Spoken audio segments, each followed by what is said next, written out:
कृष्ण चैतन्य प्रभु नित्यानंद श्री अद्वैत गदाधर श्रीवासादि गौर भक्तवृंद। हरे कृष्ण कृष्ण कृष्ण हरे हरे, हरे राम राम राम हरे हरे।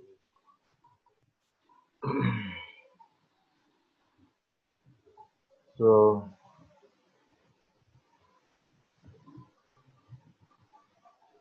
अभी स्लाइड कैसे आ रहा है? फुल आ रहा है? सही आ रहा है। हैं? हाँ सही। सो हम लोग चर्चा कल कर रहे थे बलराम जयंती के ऊपर खास करके। तो तत्व के साथ समझते हैं और कृष्णदास कविराज गोस्वामी जी 5 चैप्टर में आदि लीला में समझाते हुए तत्व निरूपण करते हैं कौन बलराम। हाँ, जो नित्यानंद तो वही बलराम है। तो ये सारा 5 प्रकार में एक्चुअली पूरा जगत को देखते हैं। संकर्षण और कारणदक्षाई, गरुदक्षाई, क्षुरक्षाई, साथ साथ शेष रूप में भगवान बलराम जी जैसे हम समझते हैं भगवान सुप्रीम पर्सनैलिटी गॉड है, पूर्ण पुरुषोत्तम भगवान। इस तरह बलराम जी पूर्ण पुरुषोत्तम सेवक भगवान। सेवक मतलब द फर्स्ट आदि सेवक। जितने सेवक है आदि सेवक, उनके अंदर एक अभिमान है, सेवक अभिमान। मैं भगवान के दास हूँ, जो कि संसार में सो इच्छा में अपनी इच्छा से अनुसार मालिक बनना चाहता हूँ।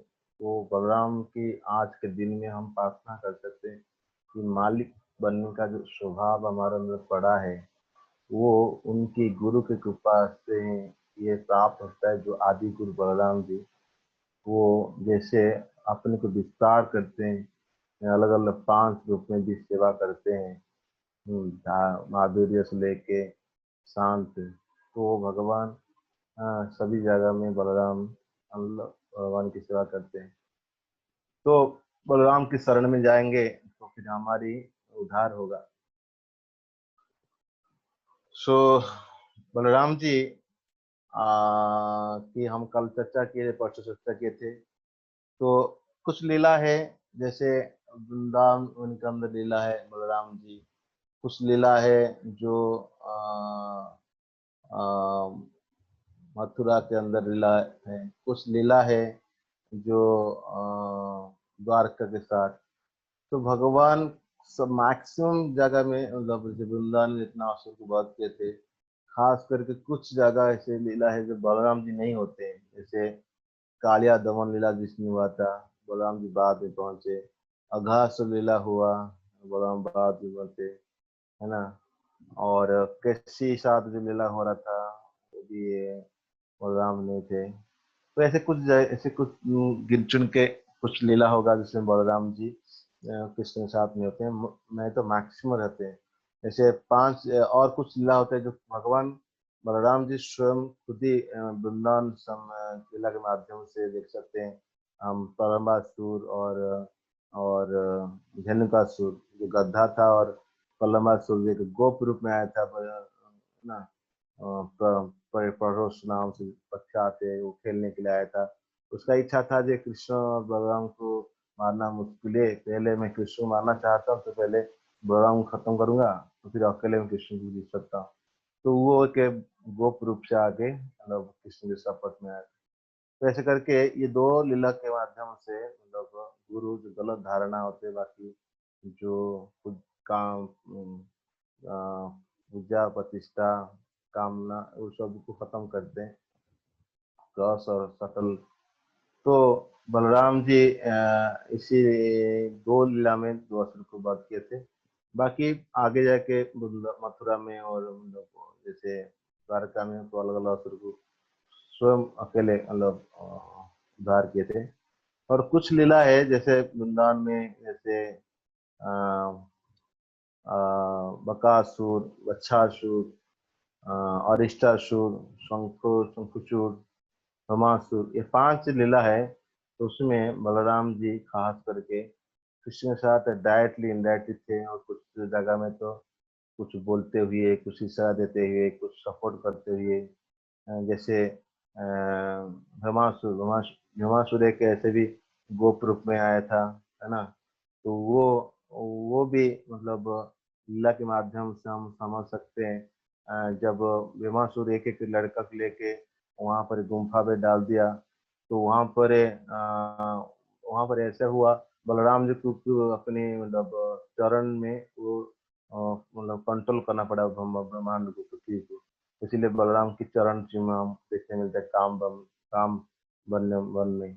तो खास करके ये 5 जो असुर है उसमें डायरेक्टली बलराम जी कृष्ण के साथ में है। अरिष्टासुर, और ब्रह्मासुर, शंखसुर, बकासुर और वत्सासुर। सो कुछ लीला में बलराम होते नहीं, और कुछ लीला में बलराम साथ में रहते हैं।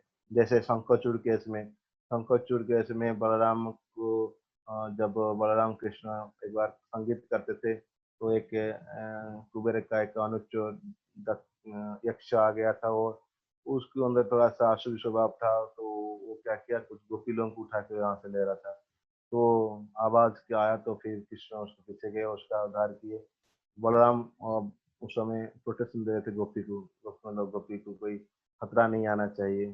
तो बलराम जी जाके वहां से उसको वध किए, और उसका सिर्फ एक मौनी था, मौनी लेकर आए। किसको देंगे तो फिर कोई मतलब नाराज हो सकता है, एक गोपी देंगे तो दूसरा गोपी नाराज हो सकता है।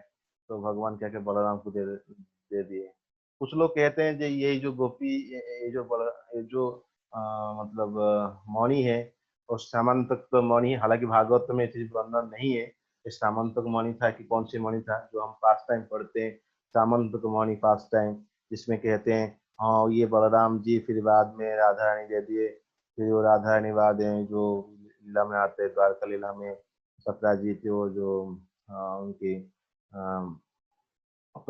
बेटी, तो उनके साथ लिंक करते हैं। बट भागवत में ऐसा एग्जैक्ट वर्णन नहीं है कि वो मौनी सामंत मौनी था कि नहीं था। बट कुछ कथाकार कुछ ऐसे लिंक कराते हैं। जो भी है वो मौनी एक मिला था, वो मौनी बलराम को दिए थे। तो कुछ लीला में तो हम देखें भगवान के साथ दिए, कुछ लीला में बलराम जी खुद ही एक्चुअली वध किए, और कुछ लीला में कृष्ण कृष्ण अकेले मतलब असुर का मतलब दमन किए, जैसे अघासुर का और कालियादमन का। सो ऐसे करके वृंदावन पास टाइम में जब हम लोग चर्चा करके चल गए थे, और फिर मथुरा में हम देखते थे कंस का एक्चुअली साथ जो फाइटिंग हुआ। तो कंस के बाद फिर जब वो फिर क्या हो गया, तो कंस के बाद हम लोग देखे थे जैसे जरा जरासंध एक्चुअली 17 बार चले आया था वहां पर। तो वहां पर जरासंध को राम जी कितना बार चाहते थे मारने के, लेकिन कृष्ण कहने पर वो कृष्ण कृष्ण कहने पर छोड़ दिए। क्योंकि फाइनली इनकी जो आने का यहाँ पर है मतलब उद्देश्य है, ये सभी का असुर का मतलब असुर को मारना भी भगवान का एक मर्जी है। कैसे? क्योंकि भगवान के हाथ में मर रहे हैं, उनकी जो आसुरी प्रवृत्ति है वो हमेशा के लिए खत्म हो जाता है, और उनको मुक्ति रास्ता मिल जाते हैं। हाँ, हता अति गारक, भगवान के हाथ में कोई मरता है तो उनकी आसुरी प्रवृत्ति हमेशा के लिए खत्म हो जाता है। तो इसीलिए इसलिए बलराम कृष्ण का एक्चुअली कहना था, तो आप छोड़ दीजिए, क्योंकि सारा असुर को इकट्ठा करके लेकर आएगा।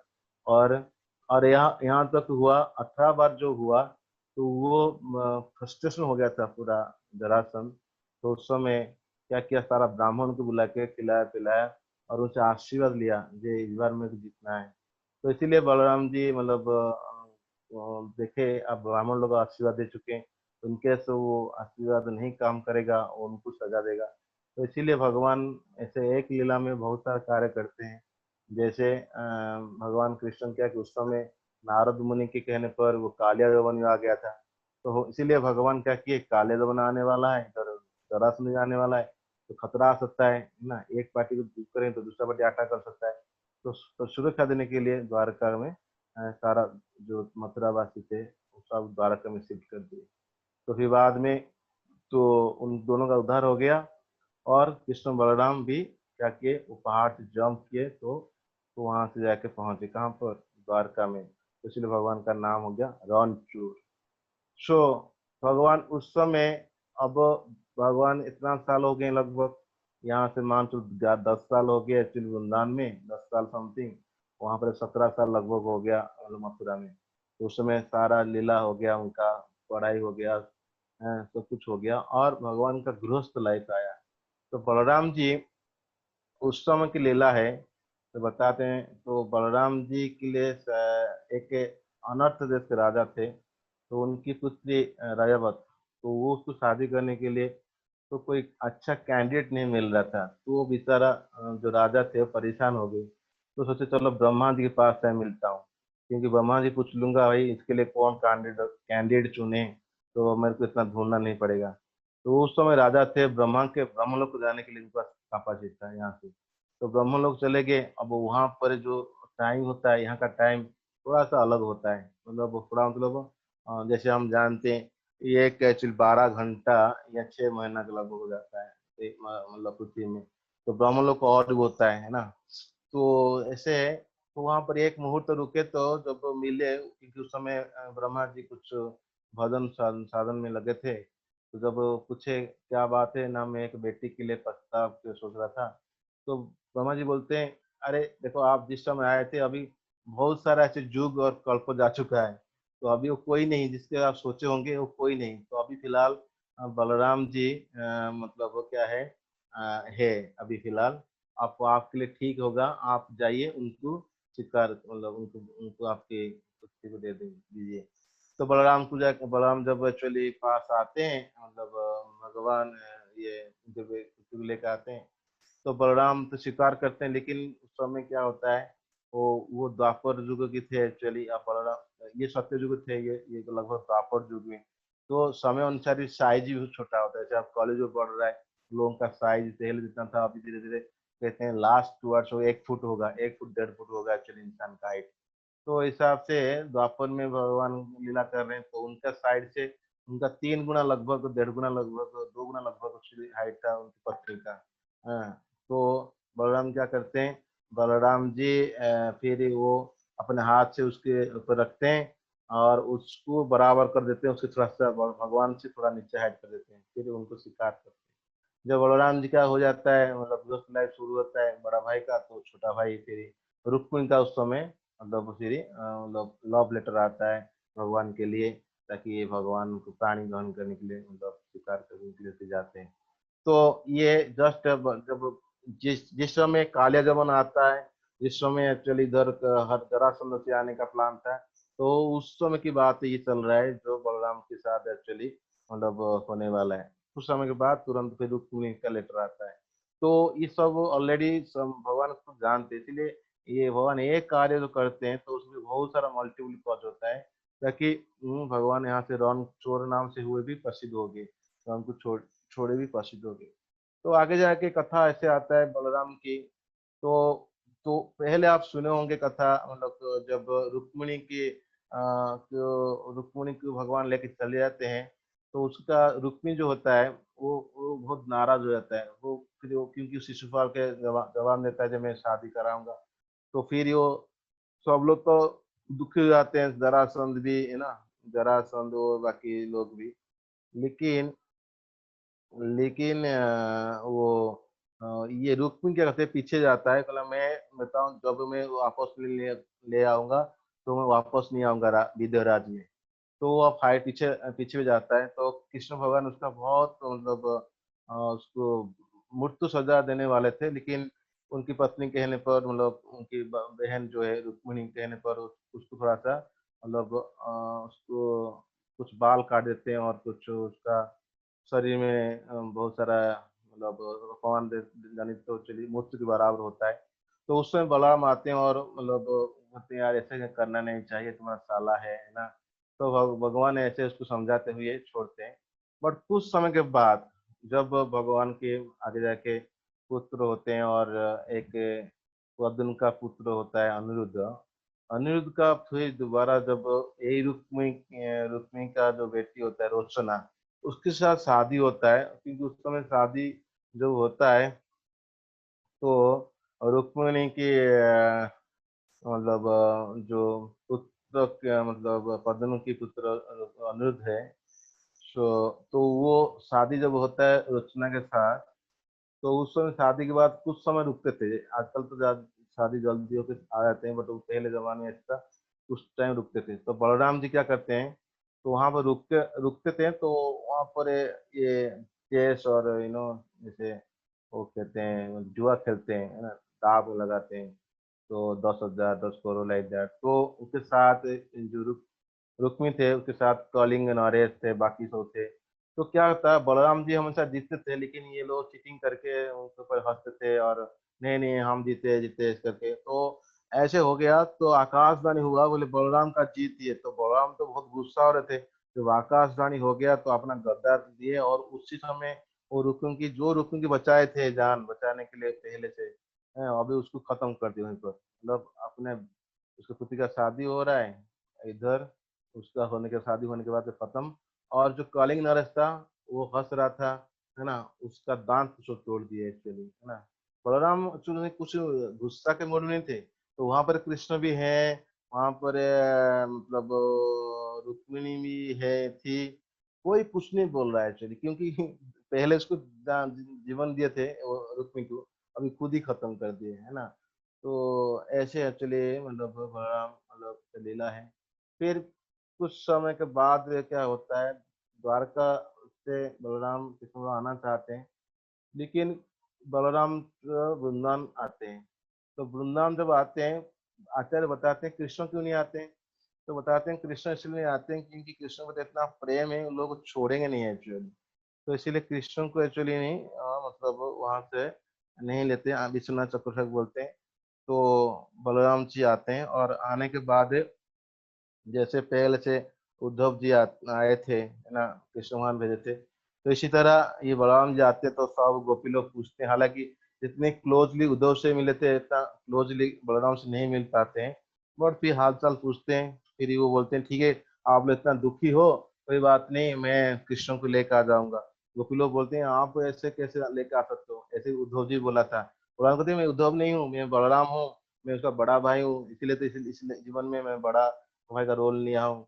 तो और भी जगह में वर्णन आता है। बलराम जानबूझ के इस बार पहली बार जो पिछली लीला में जब आए थे लक्ष्मण, तो बहुत सारा चीज था वो, मतलब जो इच्छा नहीं था करने के लिए वो करना पड़ा, तो उनको बहुत दुखी हुए थे। जैसे खास करके सीता माता को जो छोड़ के आना पड़ा एक्चुअली, प्रेग्नेंट जो थी एक्चुअली, गर्भवती थी, वो बाहर छोड़ने, और फिर भी राजेश निकाल देना, ऐसे बहुत सारी चीज जो मतलब लक्ष्मण को करने के लिए बहुत मतलब परेशान थे। तो वो बहुत सा लीला के माध्यम से भगवान से रिक्वेस्ट करते मैं बड़ा भाई को जाऊंगा, ठीक है आप में कुछ कंट्रोल रहेगा, है ना। तो इसीलिए कहते हैं मैं बड़ा भाई हूँ, और कोई चिंता नहीं, मैं खुद ही जाके उसको लेकर आ जाऊंगा।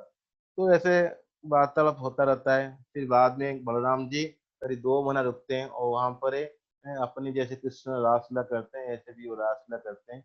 लेकिन आचार्य बताते हैं इनके जो मतलब गोपी थे और कृष्ण का गोपी थे, वो अलग है। ऐसा नहीं जो कृष्ण के गोपी के साथ रास लगे, ऐसा नहीं है। बलराम की गोपी अलग है। सो इसलिए भगवान है वो रासलीला किए, और उस समय रा वर्णन आता है, तो रासलीला के माध्यम से जब रात में विहार करते थे, तो जमुना को बुलाया, और जमुना शायद तुरंत उनके शिकार नहीं किया और उनके बात से नहीं सुनी। तो बलराम गुस्सा हो गए। फिर बाद में जमुना बहुत प्रार्थना करती है। फिर बाद में क्या कहते हैं, भगवान कहते हैं मैं तुमको खींच लेता हूँ। तो फिर अभी भी आप देख सकते हैं शास्त्र में वर्णन है। तो बलराम जब अपने हल के माध्यम से उसको खींचे थे, तो जमुना के अंदर कुछ जगह में अलग अलग तरीका से उसका मतलब जो सीधा फ्लो हो रही थी, वो टेढ़ा भंका भी हो गया थोड़ी सी, है ना। तो ऐसा करके भगवान अच्युत बलराम जी मतलब वो कुछ कुछ 2 महीना लगभग वहां पर है, मतलब लीला करते हैं। तो कहते हैं करीबी 100 लगभग स्ट्रीम बन गई थी। मतलब जब बलराम जी मतलब कहते हैं मैं तुमको नहीं सुनोगे तो मैं तुमको अलग अलग मतलब नदियां बना दूंगा। तो फिर बाद में बलराम जी वहां पर करने के बाद और एक लीला आता है जहाँ पर द्विविड़ एक एक्चुअली राक्षस जो नरकासुर का वध हो जाता है। तो वो उसके गुस्सा में अपना मतलब दोस्त ये जो विविड है मतलब वो कहते हैं ये भगवान की कृष्ण के लीला में था।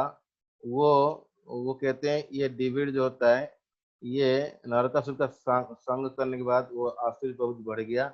और ये कहते हैं महेंद्र जो उसका भाई था, महेंद्र का भाई जो महेंद्र है वो सुग्रीव द्वारा शिक्षा प्राप्त होता है। सुग्रीव उसको रामचंद्र की लीला में शिक्षा देते। सो वो वो क्या कहता इसका प्रॉब्लम क्या था डेविड का, ये लक्ष्मणवती मतलब अपराध करता था तो उसके फल क्या हो उसके अंदर अपराध कारण तो उसके अंदर ये आसुरी स्वभाव आया और बाद में जो नरकासुर का संग किया। और नरकासुर बाणासुर का संग करा था। नरकासुर तो भगवान का पुत्र है एक तरह पृथ्वी माता का। और वो बाणासुर का संग करके वो भगवान की बेटा होने के नाते भी उसके अंदर आसुरी स्वभाव आता है। तो इस तरह इसका संग वो किया तो नरकासुर संग करने के बाद उसके अंदर तो था अपराध मेंटेलिटी। तो फिर धीरे धीरे वो क्या किया नरकासुर के वध होने के बाद तो वो द्वारका में आके मतलब बहुत परेशान किया एक्चुअली। पेड़ को फेंकना, तोड़ देना, पत्थर फेंकना लड़के मतलब लड़के लड़के पर। फिर बाद में ऐसा हुआ एक बार एक्चुअली भगवान कृष्ण बलराम जी अपना एक रहीबाबत रहीबत तक माउंटेन के ऊपर लीला कर रहे थे, संगीत गाना कर रहे थे और बारून में पी रहे थे। उस समय आके क्या किया बड़े बड़े साल टिक उखड़ के और उनको फेंकता था है ना, और मटका तोड़ देता। तो तो बाद में बहुत फाइटिंग हुआ। और वो जो गोपी लोग थे उनको प्रति भी खराब मतलब अंग पतंग और शरीर का प्रदर्शन करता था। तो बलराम जी बहुत गुस्सा है, बाद में उसको बहुत जबरदस्त फाइटिंग हुआ। फाइटिंग होने के बाद उसी क्या हुआ बलराम उसको क्या किए भेज दिए मतलब अपने गंतव्य स्थल को भेज दिए। तो करके ऐसे दिवीरी का बलराम के मारने से उद्धार हुआ। फिर आगे एक लीला आता है जो सांबा होता है। ये ये एक्चुअली उसके मतलब दुर्योधन की जो बेटी है वो लक्षणा। तो वो क्या करता है उसका शादी हो रहा है तो वहां पर आके जबरदस्ती उनको किडनैप करके ले रहा था।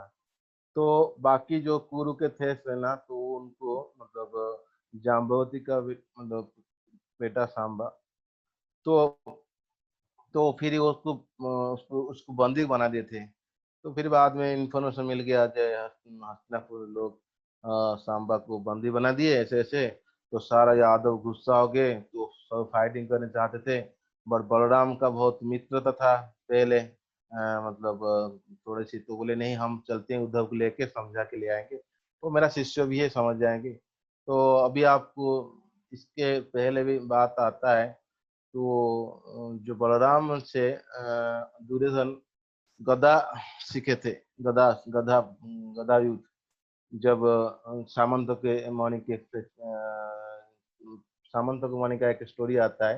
तो सामंत के मणि की स्टोरी में जब कृष्ण बलराम ढूंढते हैं कौन लिया सामंत का मणि। तो उस समय देखते हैं तो वो अक्रूर एक्चुअली इसमें भाग लिए। तो ये लोग पीछे करते करते करीब काशी मिथिला के आसपास एक्चुअली पहुंच जाते हैं द्वारका से। तो वहां पर बलराम जी बोलते हैं अब मैं तो भाई इतना दूर आ गया, मेरा दोस्त है मैं जाता हूँ, जनक महाराज है तो वहां रुक जाता हूँ। तो बलराम लगभग दो तीन साल कहते हैं रुक गए थे वहां पर। तो वहीं पर दुर्योधन आके गदा सीखा था।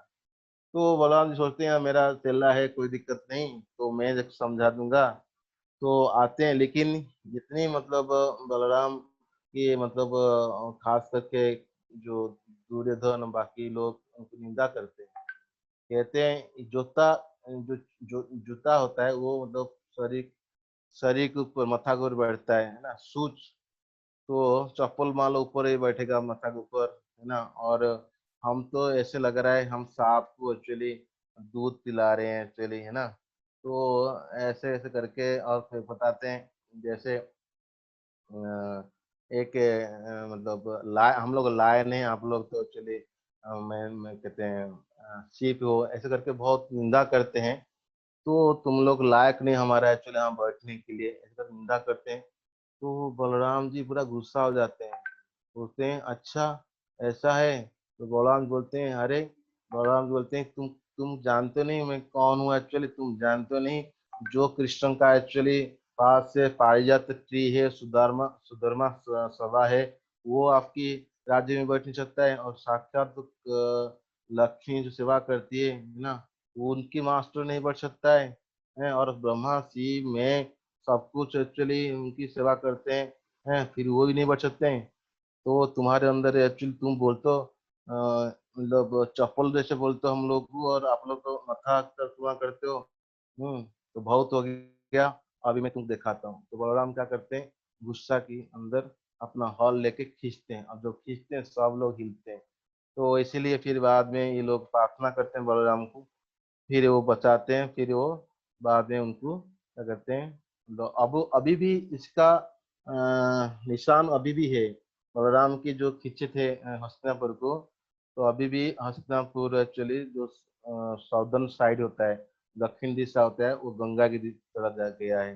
तो अभी भी उसका निशान भी अभी है, मतलब बलराम की कि ऐसे ऐसे हुआ। फिर और एक लीला आता है बलराम जी क्या, जो बलराम जी जब महाभारत युद्ध होता है तो वहां पर क्या होता है, कृष्ण भगवान तो भाग लेते हैं, बलराम कहते हैं मेरे को नहीं चाहिए। तो बलराम कहते हैं मैं युद्ध नहीं करूंगा भाई, ये दोनों पार्टी है, सब अपना पार्टी है ना, मित्र है, मैं क्या करूं, मैं चला जाता हूँ पिलिग्रिमेज तीर्थ यात्रा में। बट तीर्थ यात्रा जाते हैं, लेकिन ऐसे बताते हैं तीर्थ यात्रा में जाते हैं, लेकिन ऐसा देखा जाता है वहां पर जो है कि कुछ ना कुछ इसका वध हत्या कर देते हैं। जैसे वहां जाते हैं तो वहां पर देखते हैं एक रोमहंस सूक्त होता है, जो नमे सारण में कथा सुनते हैं हम लोग, भागवत सुनते हैं। तो वो एक्चुअली बैठता है लगभग सिंहासन में। तो सिंहासन में बैठता है व्यास आसन में, जो बलराम जी एंट्री करते हैं। तो वो पहले रोमहंस सूक्त को वो मतलब नमेसार में जो ऋषि लोग वो आशीर्वाद आशीर्वाद दे देते हैं पहले, जे आप अच्छे दीर्घायु हो, आप कथा करते रहना, है ना। सो ऐसा करके उनको बहुत एक्चुअली मतलब उनको पूजा करके उनको व्यास आसन में बैठाते हैं। जब बलराम जी जाते हैं तो वो व्यास आसन में उठ के मतलब उनको सम्मान नहीं करता है, जो आदि गुरु बलराम जी। तो बलराम जी क्या करते हैं, उसको कहते हैं हे मूर्ख, तुमको इतना ही पता नहीं एक्चुअली, तुमको शिष्टाचार एटिकेट पता नहीं, तो अभी क्या होना चाहिए, तो अभी तुम लायक नहीं बैठने के लिए। तो बलराम क्या करते हैं, तो तुरंत एक्चुअली कहते हैं एक्चुअली ऐसा है कि आप ऐसे सारा ब्राह्मण से भी ऊंचा मान लिया, आप मेरे से भी ऊंचा मान लिया आप, तो आपका मूड नहीं है एक्चुअली। तो भगवान इस लीला के माध्यम से शिक्षा देते हैं, क्या कहते हैं, इनका उद्देश्य होता है संसार को एक्चुअली इतना सब सो कॉल्ड साधु होते हैं कि हिपोक्राइट्स होते हैं, जो जो प्रिटेंड करते हैं रिलीजियस सिस्टम, उनको उनके उद्देश्य के लिए शिक्षा के लिए बलराम क्या करें, एक एक घास लेते हैं, कुछ सा घास, तो उसको टच करते हैं तो वो खत्म हो जाता है। तो वहां बताते हैं एक श्लोक, बहुत इंपोर्टेंट श्लोक है, कहते हैं ऋषि भगवत भूत्वा शिष्यधीत बहुनि च इतिहास पुराणानि धर्म शास्त्राणि सर्वशः अदान्तस्य अभिविनीतस्य वृथा पंडितमानिनः न गुणय गुणाय भवन्ति स्म न तस्य भवि अभिजितात्मनः। भगवान कह रहे हैं ये एक क्या उद्देश्य होना चाहिए शास्त्र पढ़ने का, और क्या मूड होना चाहिए, यहाँ बताते हैं। कहते हैं ये व्यास का शिष्य होने के नाते उसका एडवांटेज है, अच्छा है व्यास का शिष्य है, अच्छे से पढ़ा है, और लॉ लॉ बुक पढ़ा है, इतिहास पुराण पढ़ा है। लेकिन इतना पढ़ने के बाद सब बेकार है, क्यों, क्योंकि इतना पढ़ने के बाद जो उसके अंदर अच्छी गुण नहीं आया, अच्छी गुण नहीं है, तो क्या क्या गुण होना चाहिए, तो एक उसको ना दोष निकालते हैं। कहते हैं जो सेल्फ कंट्रोल नहीं है, जो एक्चुअली दैन्य नहीं है, जो हम्बल नहीं है, जो अपना एक्चुअली सोचता है बहुत बड़ा पांडित्य है, स्कॉलर अथॉरिटी और अपने को सोचता है बहुत बड़ा गर्व करता है, तो वो अपना मन को जीत नहीं सकता है। तो इसीलिए ये जो स्टडी है वो जैसे एक कोई एक्टर ड्रामा करता है, उसको कुछ पता नहीं होता है ना। तो इस तरह इस किताब भी पढ़ना, सोचना, स्टडी करना, तो कहते हैं कि एक्टर स्टडिंग हिज पार्ट। तो इसलिए भगवान यहाँ पर बताना चाहते हैं, विनय विनय भाव होना चाहिए, दैन्य भाव होना चाहिए। तो बलराम जी फिर एक बाद में क्या करते हैं, उसको टॉस करते हैं घास की एक्चुअली उसके जस्ट टिप को लेकर टॉस करते हैं, मर जाता है। फिर बाद में दूसरे लोग बोलते हैं यार क्या कर दिया, हम तो उसको दिए थे लॉन्ग लाइफ एक्चुअली संसार की मतलब फिजिकल पेन और उस जो प्रॉब्लम से रक्षा होने के लिए, तो आप हम उसको तो गुरु माने थे, अभी क्या होगा, है ना। हमारा जो बेंडेक्शन दिए थे ब्रह्मोत्सव को, है ना, तो क्या होगा उसका। तो भगवान कहते हैं ठीक है, आप इस ब्राह्मण का हत्या कर दिए, तो आप जो किया अच्छा किए, बट आप बताइए मैं क्या होता है। भगवान बोलते हैं आप बताओ क्या करूं मैं। तो फिर भगवान कहते हैं आप ये सॉल्यूशन एक्चुअली देते हैं।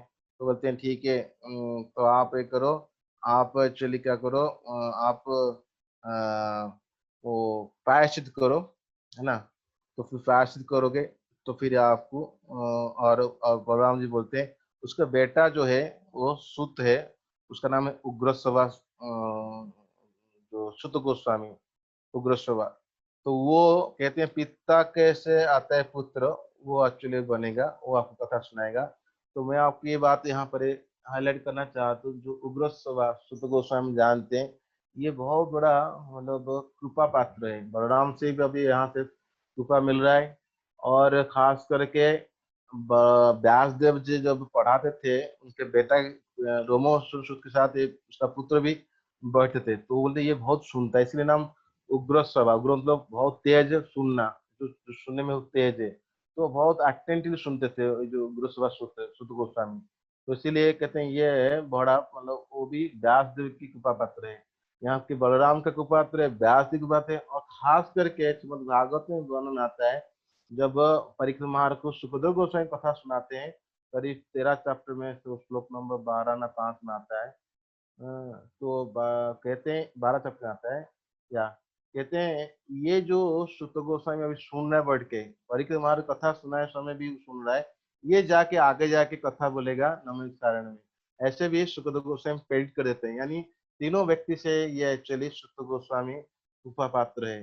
तो इसीलिए तो फिर बाद में ये एक राक्षस आता है, जो यहाँ पर बताते हैं ऋषि लोग, वो परेशान करता था, उसका नाम है बल भलव।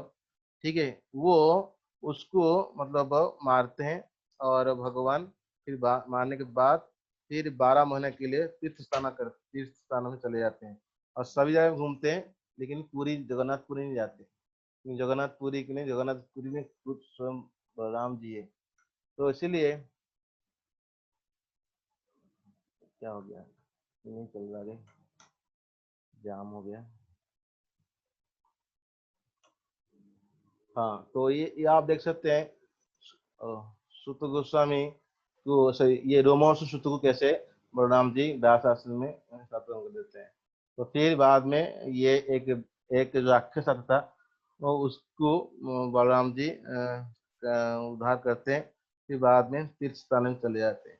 तो खास करके आज का दिन में हम बलराम के बारे में बहुत सारा पाठ सुने, है ना। तो ये जो बलराम जी है, जो हम जानते हैं हलादीन, समदीन, है ना, संबित, सच्चित आनंद, तो ये गुरु तत्व है। तो हलादीन इस चीज आता है हमारी हृदय में, जो कहते हैं ना, हलादीनी भक्ति पोषण कराता है। ये द्वार है जो भक्ति संग माध्यम से होता है। तो हलादीनी जब भी शक्ति नहीं आता है, तो भक्त के अंदर रुचि नहीं आता है, भक्त के अंदर आनंद नहीं मिलता है। तो हलादीन शक्ति आने से पहले पहले ये जो संबित शक्ति होते हैं, यानी जो गुरु मतलब नॉलेज पोटेंसी होते हैं ना, तो वो आते हैं। तो बलराम की एक्चुअली आज के दिन में हम प्रार्थना कर सकते हैं, उनकी तत्व, उनकी लीला के माध्यम से। जैसे अभी रोमो सूत्रम बारे में सुने पढ़े, तो हमेशा विनय भाव से रह के और हमेशा दैन्य रहते हुए कितने भी हम पढ़े, कितने भी सुने, हमेशा एक्चुअली दूसरे प्रति सम्मान, सकल सम्मान हाँ, करते हुए और कभी भी फॉल्सली, क्योंकि इस जीवन में स्व इच्छा इंडिपेंडेंट मेंटालिटी इतना है कि खास करके जब तक जीवात्मा अपनी स्व इच्छा स्वतंत्रता को त्याग नहीं करता है, मैं तो कुछ हूँ एक्चुअली, हम कुछ नहीं है बट हम सोचे हम कुछ हूँ, ये भावना जब तक रहता है तो हम इस भव सागर से ऊपर निकलना मुश्किल है। नहीं तो हम कथा सुनते हैं कि मनोरंजन की बात नहीं है, कथा कथा के माध्यम से अपना चेतना शुद्धि करते हैं, तो मैं कैसे भगवान की सेवा अपने मन तन से करूं और ताकि मैं जन्म जन्म से भगवान की सेवा में कर सकता हूँ। तो जो अहंकार जो है हमारा अंदर पड़ा है, वो अहंकार को हम भगवान की सेवा में डाल सकते हैं। श्रीमद् भागवत में वर्णन आता है, जैसे नदियां होता है समुद्र में मिलता है ना, और समुद्र अंदर एक्चुअली तरंग होता है, नदी के अंदर भी थोड़ा सा रिवुलेट होता है। तो समुद्र जब नदी में घुस जाता है तो समुद्र वो नदियां नदियां नहीं होता है, समुद्र हो जाता है। इस तरह नदी के अंदर जो छोटे छोटे रिवुलेट आता है वो प्रत्येक जीवा के अंदर अलग अलग इच्छा होता है, और जो समुद्र होता है तरंग वो गुरु का इच्छा होता है। गुरु का इच्छा मतलब होता है भगवान की इच्छा। जो गुरु का इच्छा से जो अपनी जीवात्मा अपनी इच्छा रख लेता है, तो यानी नदी समुद्र मिल जाता है, इधर समुद्र नदी को पूरा ढांक देता है, तो फिर ये भव सागर में जाना आसान होता है। अपने इच्छा क्या हो गया, गुरु की इच्छा हो गया, यानी हमारा जो स्वतंत्रता है और नाना प्रकार के जो राग द्वेष अभिनिवेश की जो इच्छा है, मेंटल स्पेकुलेशन से लेके, तो सब चीज क्या होता है गुरु के सेवा में चले जाता है, तो फिर हम इस भव सागर में प्राप्त करने के लिए बहुत आसान है। तो आज के दिन में हम बलराम से प्रार्थना कर सकते हैं कि हमारे अंदर जो गलत भावना रहता है मतलब कि, तो वो खत्म है और उनकी सेवा में हम हमको प्यार कर सकते हैं। हमारे पास अभी 1 मिनट समय है, किसी कोई क्वेश्चन कमेंट्स और है तो आप बता सकते हैं। हरे कृष्ण। हरे कृष्णा प्रभु जी। यस। प्रभु जी, मेरे मेरे मन में ना हमेशा ये क्वेश्चन रहा है कि जब बलराम जी वो करते हैं ना इनको रोमहर्षण को, हाँ तो हाँ। वो तो महाभारत का टाइम बता रहे हैं कि महाभारत जब हो रहा था तब अ, वो कहते हैं हम्म कि नहीं मैंने भाग नहीं लेना, और वो उस टाइम जाते हैं तो। हम्म और ये जो कथा चल रही है ये परीक्षित हम्म महाराज को भी सुनाई गई है और उसके बाद वहां पे हुई है, तो ये क्या हम्म। इसका है ना तालमेल। ज्यादा समय, हाँ ज्यादा समय नहीं, वहाँ एक्चुअली वो कलियुग को आने से पहले 1000 पहले एक्चुअली पहले वो हवन कर रहे थे। वो बीच में कथा सुनते थे, 1 घंटा कथा सुनते थे और हवन करते थे। तो ये जो महाभारत हुआ उसके बाद परीक्षित तो ज्यादा समय नहीं है एक्चुअली, बहुत कम समय का है। और उसके बाद होने के बाद तुरंत ये कथा शुरू की दोबारा सुतु गोस्वामी। और सुतु गोस्वामी कथा शुरू किए थे